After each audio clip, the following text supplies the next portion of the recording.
নমস্কার বন্ধুরা, সোনালীর সংসারে আপনাদের সকলকে স্বাগত। চলুন আজ বানাই মাশরুম পকোড়া। মাশরুম পকোড়া বানানোর জন্য আমি নিয়েছি মাশরুম, চালের গুঁড়ো, বেসন, নুন, আদা রসুন কাঁচা লঙ্কা বাটা, হলুদ গুঁড়ো, জিরে গুঁড়ো, গোলমরিচের গুঁড়ো, ধনে গুঁড়ো। প্রথমে আমি মাশরুমগুলো ছোট ছোট করে কেটে নেব। তারপর চালের গুঁড়ো, বেসন,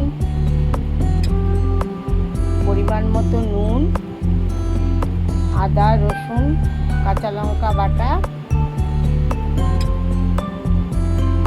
হলুদ গুঁড়ো, জিরে গুঁড়ো, ধনে গুঁড়ো, গোলমরিচের গুঁড়ো সব কিছু মিশিয়ে আলতো হাতে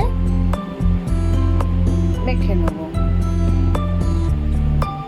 তারপর একটু বেকিং পাউডার দিয়ে অল্প একটু জল দিয়ে আবার একটু মেখে কিছুক্ষণের জন্য ঢেকে রেখে দেব।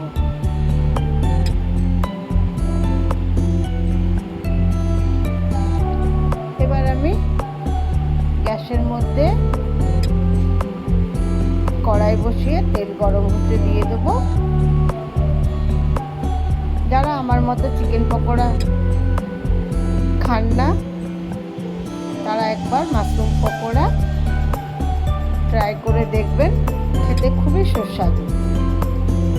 এবার একটা করে মাশরুম তেলের মধ্যে ছেড়ে দেব।